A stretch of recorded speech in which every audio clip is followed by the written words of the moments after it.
Friends, तो आज हम डिस्कस करने वाले माइक्रो इवोल्यूशन, जो कि एक 4 मार्क्स का डायरेक्ट क्वेश्चन बनता है आपके एग्जाम पॉइंट ऑफ व्यू से। ठीक है, तो आज हम पढ़ेंगे it refers to the small scale genetic changes with a single interbreeding species. इसमें क्या होता है, बिल्कुल ही ना स्मॉल चेंजेस आते हैं जेनेटिक में, जो कि क्या करते हैं, और ये क्या होता है स्पीसीज लेवल पे होता है, इंटरब्रीडिंग ऑफ स्पीसीज लेवल पे। ठीक है, स्मॉल स्केल जेनेटिक चेंजेस आते हैं with in a single interbreeding species.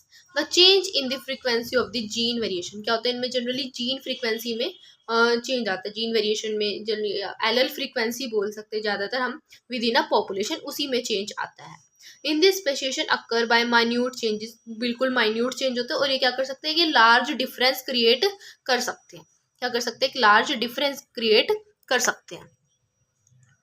Micro evolution occur through several generation, ये सेवरल जनरेशन तक चलता है। और इसका अक्कर क्या कारण क्या क्या, mutation, natural selection, gene flow, gene drift, इन सब ये क्या है इसके मैकेनिज्म है जिनसे ये हो सकता है।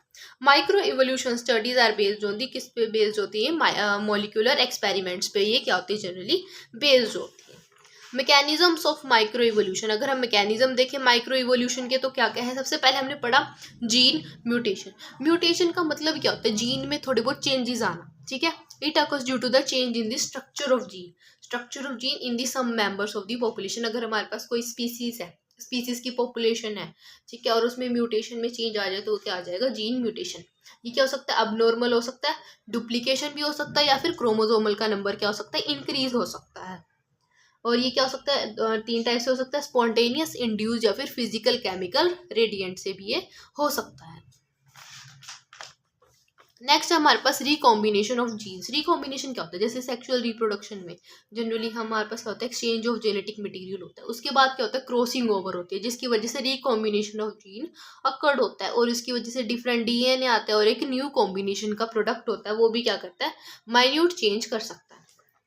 During the process of sexual reproduction, there will be the crossing over occurred and distribution of chromosome. During gametogenesis, this led to exchange the genetic material of the DNA and create new combination. Natural selection. It is a process where organisms with better traits suited their environment and are more likely to survive and reproduce. इन्होंने क्या कहा है, अब मैं आपको example से बताती हूँ।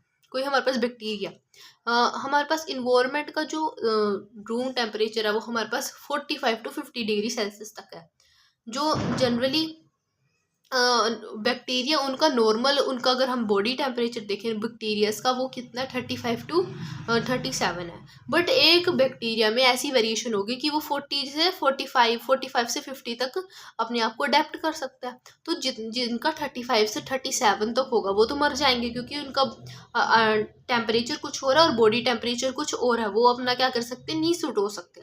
बट जिनका बॉडी टेम्परेचर 45 से 50 डिग्री सेल्सियस है और एनवायरनमेंट का भी वही टेम्परेचर है, तो वो अपने आप को मोर इजीली क्या कर सकते हैं, अपने आप को अडेप्ट कर सकते हैं और सर्वाइव कर सकते हैं और रिप्रोड्यूस कर सकते हैं।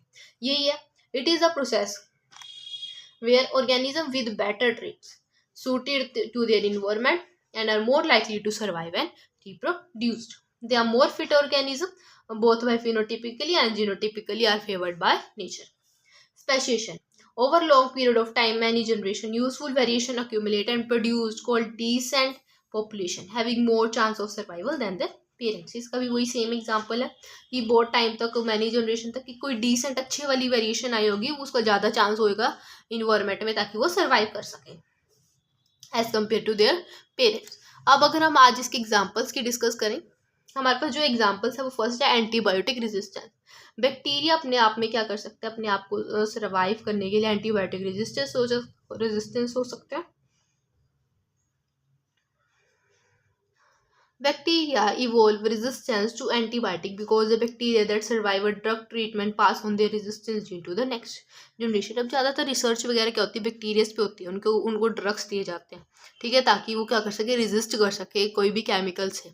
तो अगर वो केमिकल जनरली क्या होगा, और वो ड्रग ट्रीटमेंट करेंगे, ज़्यादा से ज़्यादा अपने आप को रेजिस्ट करेंगे, और वो जो रेजिस्टेंस है वो नेक्स्ट जनरेशन में पास कर सकते हैं। Pesticide and herbicide, just as an antibiotics, pest and weed evolve resistance to pesticides. जो पेस्ट है, वीड है, वो भी क्या कर सकते हैं, इवोल्व कर सकते हैं रेजिस्टेंस टू पेस्टिसाइड।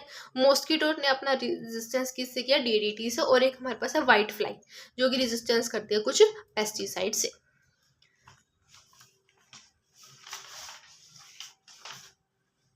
नेक्स्ट है हमारे पास adaptation to new environment. Population can adapt to new climates or location. For example, house sparrow introduced to North America. जो हाउस स्पैरो वो नॉर्थ अमेरिका में चल जाती है, वो अपने डिस्टिंक्ट करेक्टरिस्टिक को डेवलप कर लेगी ताकि वहाँ का एनवायरनमेंट के वो रह सके।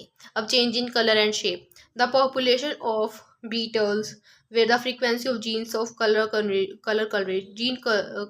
green coloration decreases and the frequency of genes for pink color increases.